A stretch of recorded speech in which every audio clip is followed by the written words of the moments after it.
Voilà, surprise. Nous sommes ici à Moria Hori, hein? Ça c'est dans Koya, hein? Kouria dans Koya. Et puis depuis hier, on vous a montré l'image lorsqu'on s'apprêtait à prendre la route pour Conakry.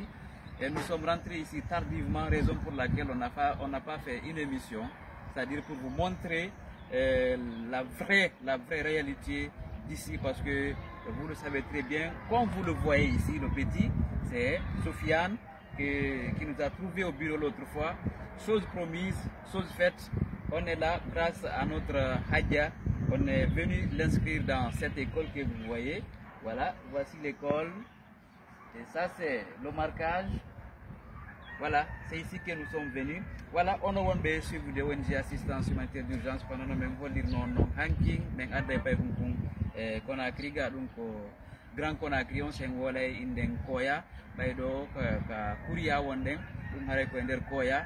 Aray meden addi pay kunkundo ka marquage o mo yidon do kanyuma l'école are ko do hajja be nginno en addu pay kunkun inscrive mo do are non de wondi do are wonbe be nder ga wonbe jannugol ga pay koy are ko be do woni ko jabbi men do tolni men no haniri non kadi are be yewta en kadi ga ko foti fi école kono yayta waden visiton naate nder ga yo nokkure den no woni main nation papa.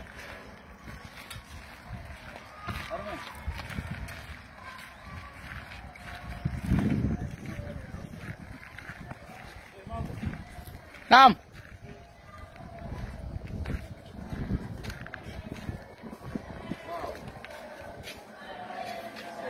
voilà donc on doit wonder بسم الله الرحمن الرحيم الحمد لله رب العالمين والصلاة والسلام على نبينا محمد وعلى آله وصحبه ومن تبعهم بإحسان إلى يوم الدين. السلام عليكم ورحمة الله وبركاته. وعليكم السلام.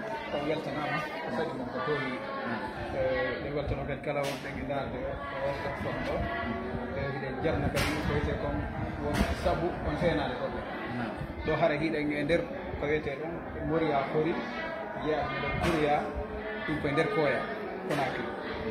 donc hara ɗo e nder o markage wiyeteɗo almarkage alfathi markage fathi voilà mo tawata hino hiɓɓodiri e école française école française mo tawata ko bi maternelle ha 9e année e o ani feƴƴiɗo ɗo mi wonno mi petit section ha 6e année en kadi alhamdulillah mi yetta Allah tabaraka wa taala meɗe weltano kala kadi wakkili ɓen kala école ɗo enseignant ɓe ardinoɓe ɓen kala école ko waɗi noon min heɓno examen on moƴƴa première année amen on ni présentugol ko wiyete kon examen alhamdulillah mi heɓno wiyete kon 85,71%. alhamdulillah rabbil alamin aray eden puri ara yo kodal ngal yaaru yeso walla waɗi darja e école aray no famirɗon noon ko mojobere mon nden ONG assistance humanitaire d'urgence e gewti ka nokkure ɗo mbiɗa andaki inde mon nden ko oustad Abdoulaziz Diallo en Abdoulaziz Ba aɗa ko ɓeɗo woni nder ga ko ɓeɗo woni jannude pay ko koy ka marquage ɗo ko kamɓe kadi aray ɓe kiɓi haray no gasa fi ka école ɗo ga aray yahay ka bureau vraiment oustad aray ko kumpay ɗum ɗo min addi ɗo e inde mojobere nden inde ONG o e ɓeya woni sabu hajjay woni sabu e maki min addu kumpay ɗum ɗo aray noon min halfini on pay ɗum jogana ɗum moƴƴa ɓayi mi explique ni on noone o aray donc onon ga ɗo gandi ɓayi ɗo gowti ɗum ɗon ɗo gandi no ɓay koy ko jogorde ha koye wawa aray adaptade e nokkure nden aray ɓeɗo ko yumma makkoni ɓeɗo min ardi ko yumma makkoni ko ɓe aru ɓe yiya ɓay ko maɓɓe ɗum ka woni ɗo ara ñande ɓe soɓe falama argol yiya moga ara ɓe yara ɓe ƴewtogo ara ko ɗum waɗi min ardi e maɓɓe ara kadi ɓe jonna accord maɓɓe on par ce que mi wata ƴettugol ɓiɗɗo goɗɗo min adda min inna min ari jannugol hara mawɓe makko min anda on faami ara ko ɗum ɗo woni komin gottiga ara heno kayniri ni ɗo ordre mission on bono e yayga bureau ka on va visiter le bureau voilà montrez ça.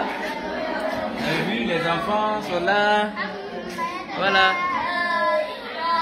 Les enfants sont là. Voilà.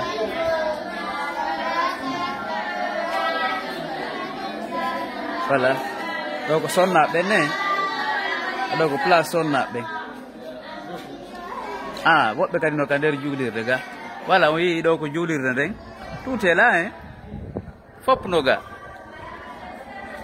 waaw ɗo ko juulirde nden wana payi koye no janngude nder ga salamu aleykum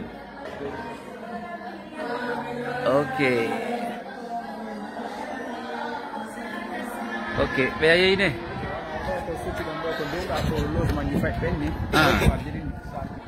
ok ɗo on dortoir on dow ga ko dortoir ji ɗin kaɓe walto ɗum d' accord awa sende voilà musidɓe oɗon wonɓe suivi de ONG assistance humanitaire d' urgence o yi ɗo ko école on ni koko suti ɗon ɗo c'est l' école qui est là Sofiane arga a watti jalgol go yari a jalata voilà ok on va au bureau joganeɗan ɗo joni jogo ɗon ɗon nan ɗo ƴettude jungo maɗa ko kam ok soɗo paɗe maɗe man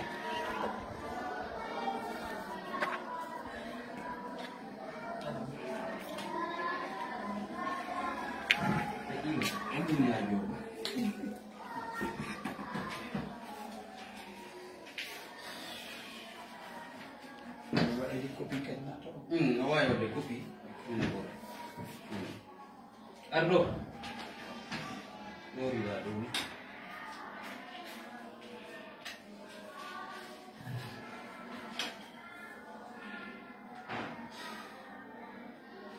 Soufiane Bakar. Koso. Voilà, vraiment merci de weltani ke hajjere moƴƴa vraiment nde moƴƴere nde ɓe waɗi ɗo Allah subhanahu wa taala tubaɓe yoɓugol vraiment aray innugo ƴetti charge goɗɗo fiyo janngu e ade miskinajo aray namo kala watta ɗum ɗo vraiment aray mi weltanike ɓe moƴƴa onon kadi aɗa men halfini on pay funko nani daron si jogoɗo jogoɗon si jogotako kadi jogoɗo daron no warɗon pay mi expliquerani on non peji ɗi welaafi voilà merci vraiment à tous nos partenaires de l'ONG Assistance Humanitaire d'Urgence. Merci pour votre fidélité, pour votre soutien et un soutien que vous ne cessez de faire à l'endroit de l'ONG Assistance Humanitaire d'Urgence.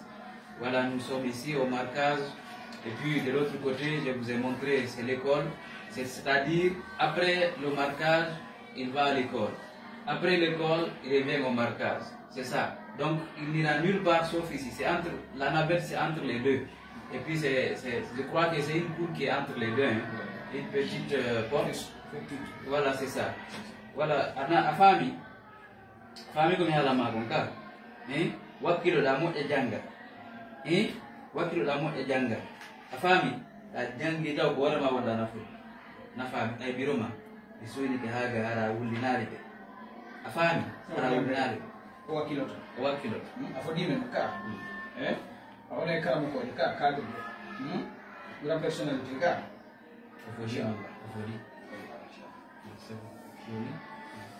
Ok, joli signe no. No. Arrivé. Via l'arrivée du départ. Kono ngani so wade ka Arab. Ɓurani o eno mi dandi arabisame ɓe wawi ɗuma moƴƴa goy mbawi français moƴƴa c'est na tout quoi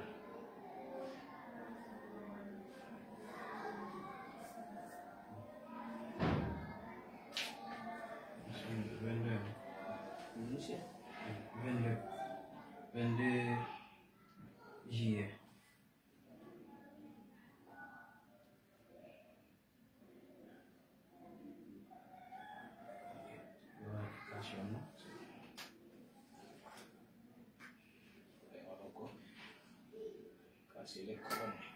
Ça marche.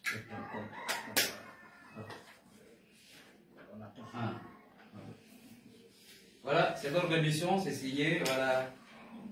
Merci. À tout à l'heure.